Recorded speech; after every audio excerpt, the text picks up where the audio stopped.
ओम नमो भगवते वासुदेवाय। भागवत पुराण दशम स्कंद 35वां अध्याय युगल गीत। श्री सुखदेव जी कहते हैं, परीक्षित, भगवान श्री कृष्ण के गौओं को चराने के लिए प्रतिदिन वन में चले जाने पर उनके साथ गोपियों का चित्त भी चला जाता था। उनका मन श्री कृष्ण का चिंतन करता रहता और वे वाणी से उनकी लीलाओं का गान करती रहती। इस प्रकार वे बड़ी कठिनाई से अपना दिन बिताती। गोपियाँ आपस में कहती, अरे सखी, अपने प्रेमी जनों को प्रेम वितरण करने वाले और द्वेष करने वालों तक को मोक्ष दे देने वाले श्याम सुंदर नटनागर जब अपने बाएं कपोल को बाईं बाहें की और लटका देते हैं और अपनी भौएं नचाते हुए बांसुरी की अधरों से लगाते हैं तथा अपनी सुकुमार उंगलियों को उसके छेदों पर फिराते हुए मधुर तान छेड़ते हैं, उस समय सिद्ध पत्नियां आकाश में अपने पति सिद्ध गणों के साथ विमानों पर चढ़कर आ जाती हैं और उस तान को सुनकर अत्यंत ही चकित और विस्मित हो जाती हैं। पहले तो उन्हें अपने पतियों के साथ रहने पर भी चित्त की यह दशा देखकर लज्जा मालूम होती है, परंतु क्षण भर में ही उनका चित्त काम बाण से बिंध जाता है। वे विवश और अचेत हो जाती हैं। उन्हें इस बात की भी सुधि नहीं रहती कि उनकी नीवी खुल गई है और उनके वस्त्र खिसक गए हैं। अरे गोपियों, तुम यह आश्चर्य की बात सुनो। यह नंद नंदन कितने सुंदर हैं। जब वे हंसते हैं तब हास्य रेखाएं हार का रूप धारण कर लेती है, शुभ्र मोती सी चमकने लगती है।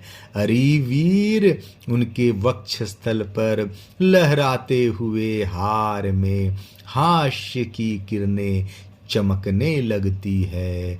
उनके वक्षस्थल पर जो श्री वत्स की सुनहली रेखा है वह तो ऐसी जान पड़ती है मानो श्याम मेघ पर बिजली ही स्थिर रूप से बैठ गई है। वे जब दुखी जनों को सुख देने के लिए विरहियों के मृतक शरीर में प्राणों का संचार करने के लिए बांसुरी बजाते हैं, तब ब्रज के झुंड बैल, गौएं और हरिण उनके पास ही दौड़ आते हैं। केवल आते ही नहीं सखी, दांतों से चबाया हुआ घास का ग्रास उनके मुंह में ज्यों का त्यों पड़ा रह जाता है। वे उसे न निगल पाते हैं न तो उगल ही पाते हैं। दोनों कान खड़े करके इस प्रकार स्थिर भाव से खड़े हो जाते हैं मानो सो गए हैं या केवल भीत पर लिखे हुए चित्र हैं।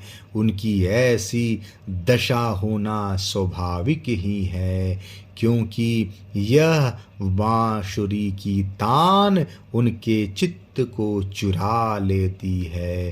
हे सखी, जब वे नंद के लाडले लाल अपने सिर पर मोर पंख की मुक्का मुकुट बांध लेते हैं, घुंघराली अलकों में फूल के गुच्छे खोस लेते हैं, रंगीन धातुओं से अपना अंग अंग रंग लेते हैं और नए नए पल्लवों से ऐसा वेश सजा लेते हैं जैसे कोई बहुत बड़ा पहलवान हो। और फिर बलराम जी तथा ग्वाल बालों के साथ बांसुरी में गौओं का नाम ले लेकर उन्हें पुकारते हैं। उस समय प्यारी सखियों, नदियों की गति भी रुक जाती है। वे चाहती हैं कि वायु उड़ाकर हमारे प्रियतम के चरणों की धूलि हमारे पास पहुंचा दे और उसे पाकर हम निहाल हो जाएं। परंतु सखियों, वे भी हमारे ही जैसे मंदभागिनी है। जैसे नंद नंदन श्री कृष्ण का आलिंगन करते समय हमारी भुजाएं कांप जाती है और जड़ता रूप संचारी भाव का उदय हो जाने से हम अपने हाथों को हिला भी नहीं पाती, वैसे ही वे भी प्रेम के कारण कांपने लगती है। 2-4 बार अपनी तरंग रूप भुजाओं को कांपते कांपते उठाती तो अवश्य है, परंतु फिर विवश होकर स्थिर हो जाती है। प्रेमावश में वे स्तंभित हो जाती हैं। अरे वीर, जैसे देवता लोग अनंत और अचिंत ईश्वरियों के स्वामी भगवान नारायण की शक्तियों का गान करते हैं, वैसे ही ग्वाल बाल अनंत सुंदर नट नागर श्री कृष्ण की लीलाओं का गान करते रहते हैं। वे अचिंत ईश्वर संपन्न श्री कृष्ण जब वृंदावन में विहार करते हैं और बांसुरी बजाकर गिरिराज गोवर्धन की तराई में चरती हुई गौओं को नाम ले लेकर पुकारते हैं, उस समय वन के वृक्ष और लताएं फूल और फलों से लद जाती है। उनके भार से डालियां झुककर धरती छूने लगती है, मानो प्रणाम कर रही हो। वे वृक्ष और लताएं अपने भीतर भगवान विष्णु की अभिव्यक्ति सूचित करती हुई सी प्रेम से फूल उठती हैं। उनका रोम रोम खिल जाता है और सब की सब मधुधाराएं उड़ने लगती हैं। अरे सखी, जितनी भी वस्तुएं संसार में या उसके बाहर देखने योग्य है, उनमें सबसे सुंदर, सबसे मधुर, सबके शिरोमणि हैं ये हमारे मनमोहन। उनके सांवले ललाट पर केसर की खौर कितनी फवती है, बस देखते ही जाओ। गले में घुटनों तक लटकती हुई वनमाला, उनमें पिरोई हुई तुलसी की दिव्य गंध और मधुर मधु से मतवाले होकर झुंड के झुंड भौरे बड़े मनोहर एवं उच्च स्वर से गुंजार करते रहते हैं। हमारे नटनागर श्याम सुंदर भौरों की उस गुनगुनाहट का आदर करते हैं और उन्हीं के स्वर में स्वर मिलाकर अपनी बांसुरी फूंकने लगते हैं। उस समय सखी उन मुनि जनमोहन संगीत को सुनकर सरोवर में रहने वाले सारस हंस आदि पक्षियों का भी चित्त उनके हाथ से निकल जाता है, छिन जाता है। वे विवश होकर प्यारे श्याम सुंदर के पास आ बैठते हैं तथा आंखें मुंद चुपचाप चित्त एकाग्र करके उनकी आराधना करने लगते हैं, मानो कोई विहंगम वृत्ति के रसिक परमहंस ही हो। भला कहो तो यह कितने आश्चर्य की बात है। अरे ब्रज देवियों, हमारे श्याम सुंदर जब पुष्पों के कुंडल बनाकर अपने कानों में धारण कर लेते हैं और बलराम जी के साथ गिरिराज के शिखरों पर खड़े होकर सारे जगत को हर्षित करते हुए बांसुरी बजाने लगते हैं। बांसुरी क्या बजाते हैं, आनंद में भरकर उसकी ध्वनि के द्वारा सारे विश्व का आलिंगन करने लगते हैं।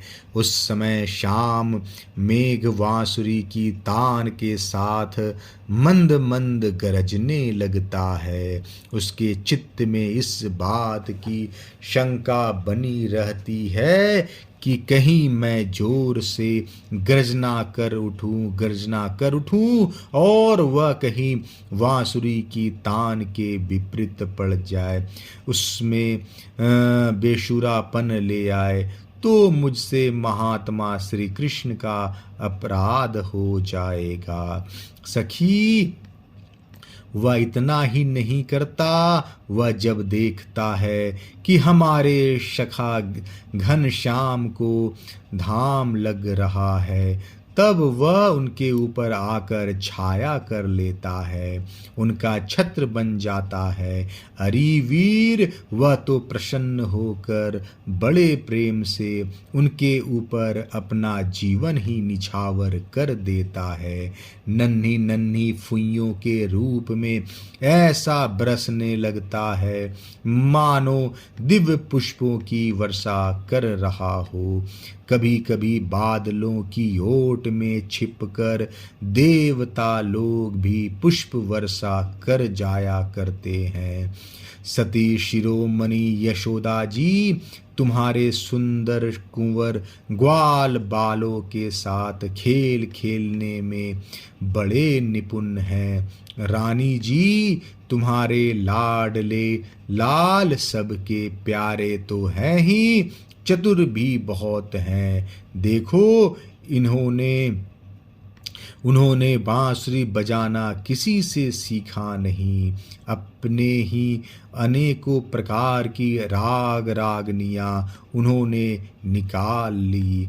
जब वे अपने बिंबाफल सदृश लाल लाल अधरों पर बांसुरी रखकर ऋषभ, निषाद और आदि स्वरों के अनेक जातियां बजाने लगते हैं, उस समय वंशी की परम मोहिनी और नई तान सुनकर ब्रह्मा, शंकर और इंद्र आदि बड़े बड़े देवता भी जो सर्वज्ञ हैं उसे नहीं पहचान पाते।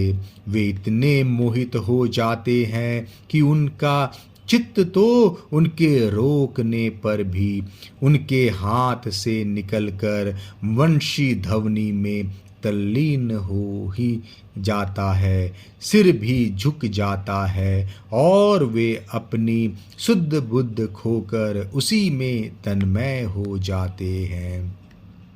अरे वीर, उनके चरण कमलों में ध्वजा, ब्रज, वज्र, कमल, अंकुश आदि के विचित्र और सुंदर सुंदर चिन्ह है।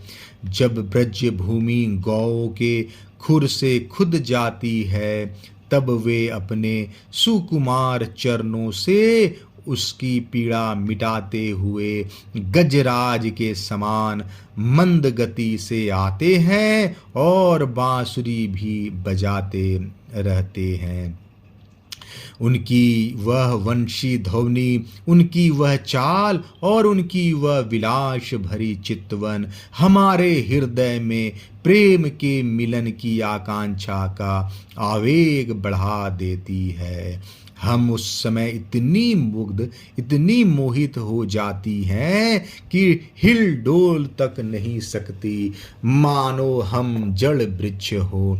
हमें तो इस बात का भी पता नहीं चलता कि हमारा जूड़ा खुल गया है या बंधा है, हमारे शरीर पर का वस्त्र उतर गया है या है। अरे वीर, उनके गले में मणियों की माला बहुत ही भली मालूम होती है।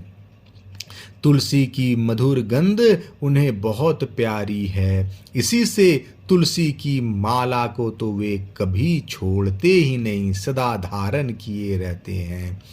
जब वे श्याम सुंदर उस मणियों की माला से गौओं की गिनती करते करते किसी प्रेमी सखा के गले में बाँह डाल देते हैं और भाव बताकर बांसुरी बजाते हुए गाने लगते हैं, उस समय बजती हुई उस बांसुरी के मधुर स्वर से मोहित होकर कृष्णसार मृगों की पत्नी हिरनिया भी अपना चित्त उनके चरणों पर निछावर कर देती हैं। और जैसे हम गोपियां अपने घर गृहस्थी की आशा अभिलाषा छोड़कर गुण सागर नागर नंद नंदन को घेरे रहती हैं, वैसे ही वे भी उनके पास दौड़ आती हैं और वहीं एक टक देखती हुई खड़ी रह जाती हैं, लौटने का नाम भी नहीं लेती। नंदरानी यशोदा जी, वास्तव में तुम बड़ी पुण्यवती हो, तभी तो तुम्हें ऐसे पुत्र मिले हैं। तुम्हारे वे लाडले लाल बड़े प्रेमी हैं, उनका चित्त बड़ा कोमल है। वे प्रेमी सखाओं को तरह तरह के हास परिहास के द्वारा सुख पहुँचाते हैं। कुंद कली का हार पहनकर जब वे अपने को विचित्र वेश में सजा लेते हैं और ग्वाल बाल तथा गौ के साथ यमुना जी के तट पर खेलने लगते हैं, उस समय मलैज चंदन के समान शीतल और सुगंधित स्पर्श से मंद मंद अनुकूल बहकर वायु तुम्हारे लाल की सेवा करती है और गंधर्व आदि उपदेवता बंदी जनों के समान गा बजाकर उन्हें संतुष्ट करते हैं तथा अनेक प्रकार की भेंटें देते हुए सब ओर से घेर कर उनकी सेवा करते हैं। अरी सखी, श्याम सुंदर ब्रज की गौओं से बड़ा प्रेम करते हैं, इसलिए तो उन्होंने गोवर्धन धारण किया था। अब वे सब गौओं को लौटाकर आते ही होंगे। देखो, सायंकाल हो चला है, तब इतनी देर क्यों होती है सखी? रास्ते में बड़े बड़े ब्रह्मा आदि वयोवृद्ध और शंकर आदि ज्ञान वृद्ध उनके चरणों की वंदना जो करने लगते हैं। अब गाँवों के पीछे पीछे बांसुरी बजाते हुए वे आते ही होंगे।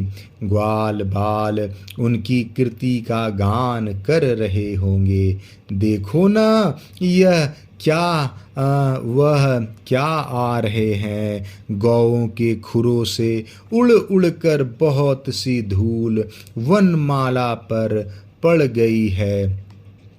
वे दिन भर जंगलों में घूमते घूमते थक गए हैं, फिर भी अपनी इस शोभा से हमारी आँखों को कितना सुख, कितना आनंद दे रहे हैं।